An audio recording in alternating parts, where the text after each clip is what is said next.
This is the story time of the time that I made my mom think that I was seeing dead people. Yeah. Preface, I'm actually like a terrible daughter. Like, I've done so many terrible things to my mom. I stole her car. Like, I just have been a terrible daughter. Definitely made up for it because she lived with me and I helped get her off of the streets, and I love my fucking mommy, so don't come at me. Excuse me, my nail just came off. What is that about? Why? Anyways, when I was like 11, I honestly started dealing with my OCD and realizing that like I might be a little bit different up here than other people. I was 11 and would go into like a literal meltdown if I didn't have my teddy bear and my blankie. Like actual meltdown, not like normal kid meltdown. I couldn't really put the word to it yet, and there wasn't really like a lot of education about mental health at that time, so I just kind of passed it off as like OCD, like I like to organize, like I like to sleep a certain way. Did I know it was like OCD, like you are actually. At the same time, I was starting to deal with some like intrusive thoughts, which is like totally normal with OCD. When you're a kid, intrusive thoughts are literally just like you should go fart on their face, like you should go kick them, donkey kick them right now. At least that's what they were for me. I know some people are different, like everyone is different actually. Anyways, at this time I had this neighbor that I'd been neighbors with our whole lives. Like it just so happened that we always moved right next to each other, which is so weird. We were both so poor, so we just ended up at the same apartment complexes every single trip, like literally. Any of my girly pops who grew up like in assistant living or like government assistance, like you know it takes a village to raise you. I swear to God, I had like 6 moms, and the lady that lived next to us was my best friend's mom, so she was like one of my moms at the time. Anyways, one day I watched this movie where this like little girl could talk to dead people, and I don't remember what the movie was called, but it was like this movie where she's like, I talk to dead people. For some reason, that was just so fucking funny to me. Like it was a serious scene, but to me it was just like so funny. Like, what do you mean? I got it stuck in my head that like I wanted to do that to my mom. Like I really wanted to fuck with my mom, but I didn't know how she could like believe me. Like, mind you, I loved pranks at that time, like saran wrap the toilet. I was always Googling new pranks I could do on my mom and my stepdad. One day, me and my mom were just sitting in the living room and we're like silent. We're like watching TV, doing nothing. And I thought to myself, this is the fucking perfect time.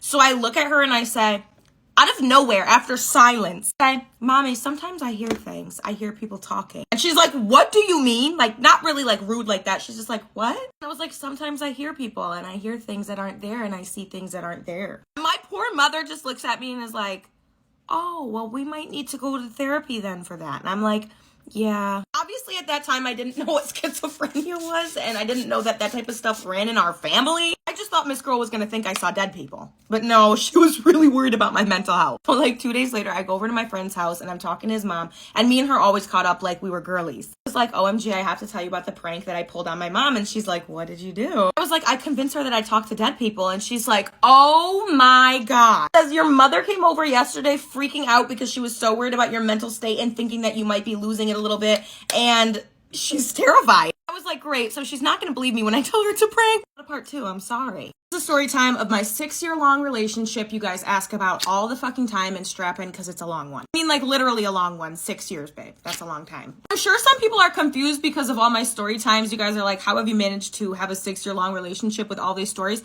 I literally was a player in high school, like complete hot girl turned housewife. All of my stories are obviously from before then or while like we were on breaks and stuff, like duh. Anyways, because it's dramatic, I don't even know how I'm gonna talk about this. I was 13. I saw a picture of this guy and he had eye black on because he was a baseball player, and I was like, that is the hottest guy I've ever seen in my life. At the time, I was in my like preteen awkward phase, and I literally thought I was so undesirable, so I never like ever thought that that would ever be a thing. He had a girlfriend who happened to be on my cheerleading team actually. We're just like kids, so I was like, yeah, he's hot, but like I was like anti-boy at the time. Like I was like, he's hot, but I have no interest. Anyways, fast forward, I become friends with this girl named Emily. She's literally like, we were Emily squared. Me and her were actually kind of like talking. They were definitely doing the nasty, but like I'm kind of shady for this. Whenever they would FaceTime around me, he would always talk about how it was so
much wanna mess up only pants. Tycker om lovligt. Bommar in trenden är svallade. Let's talk about sleep. Sleeping was very hard at the school for troubled girls because we had to be in bed by 10 and up at 6. We weren't allowed any supplements, so even though this was our regular schedule, it became very difficult to just fall asleep at 10 p.m. The bunks were just made of wooden slats covered by 2 egg crates, so it was quite uncomfortable. And although we were only a few feet from other students, we weren't allowed to speak, make eye contact, smile, gesture, anything. I developed a lot of anxiety there, so sometimes I would just stare at the ceiling for 8 hours worrying. Still get like this, and I have to sleep with melatonin and earplugs in every night, but those weren't allowed. And our last meal was at 5 p.m. and the next one wouldn't be till 7 or 8 a.m. So we went a while without access to food and water. It's not like we were at home. Even food and water were privileges here. And literally, I'm still lucky to have not gone to wilderness, don't get me wrong. Let me tell you about the time my mom murdered my cat while I get ready. So this little incident happened to me when I was in the 7th grade. Literally the worst time of my life. So much shit happened to me. So this story starts off with me waking up after a sleepover at my best friend at the time's house. My mom pulls up, picks me up. This is random, but she ends up hitting their mailbox because their driveway's weird. I don't know. That's besides the point. So we're driving home. At this point, I'm not suspecting anything. Like, everything's chill. Just wait. Just to preface so you don't get confused, I had 2 cats, one named Lisa and one named Otis. Don't ask why the cat's name was Lisa. I didn't name it. I walk in and I see my cat Lisa seizing. Like, this hoe is not good. Obviously, I'm like panicking. I'm like, Mom, what the fuck is happening? My mom is looking so guilty at this point. She says, I gave the cats flea medicine earlier. Like, let me see the medicine. Let me read it. This was dog flea medicine. If you didn't already know this, you cannot put dog flea medicine on cats. It's literal poison. I Googled it to see how serious it was because I didn't know. I was 12. These bitches were gonna die. This medicine was a liquid, like the type you rub into their skin. So my mom grabs a rag, starts rubbing it off of Lisa. While she's doing that, I'm trying to find my boy Otis. Apparently, some cats, when they know they're dying, will hide from their owners so their owners don't have to see it. He would always like to hide in the walls of our basement, so that's where I checked first. Finally found him after like 20 minutes of looking. Otis is reacting the same as Lisa, seizing, just awful. So we do the same thing, rubbing it off of his back. At this point, I'm like, Mom, we need to take him to a vet now. It's like 9 or 10 o'clock at night. I don't know if anyone's open, but we're on our way. I don't remember what exactly happened, but it was either there was nothing open or we couldn't afford it. But my mom ends up turning back around and we go home. At this point, I couldn't do anything. I'm just accepting their fate. I'm so emotionally distraught at this point, so I just go to bed and my mom takes care of the cats all night. The next morning, I wake up to my cat Lisa alive and my cat Otis.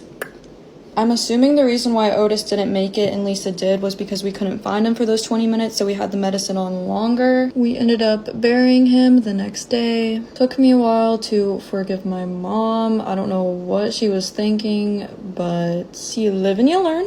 Moral of the story, don't be stupid and be careful with your animals. Also, follow me for more crazy story times. I have a lot.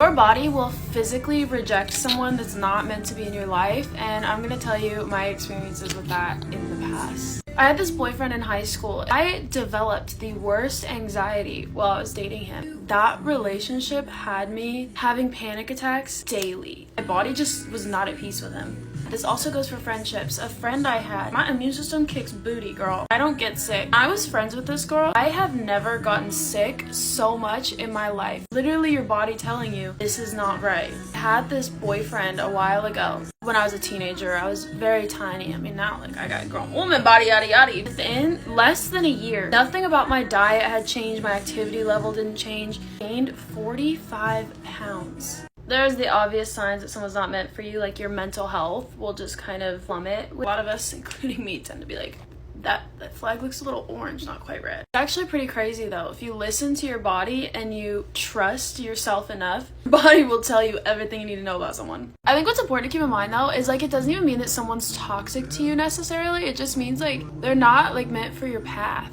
Your body will tell you who's good for your future. I like to call it your little gifts from God. If you open open up and you allow yourself to listen, you'll never second guess anything. Learning your body is super important because it doesn't mean that every time you gain weight or you're having mental health problems or body rejecting someone, that glow you get around certain people is because they're good for you. But that's all for today. I just love talking about this stuff, so I want to talk about it. So, love you.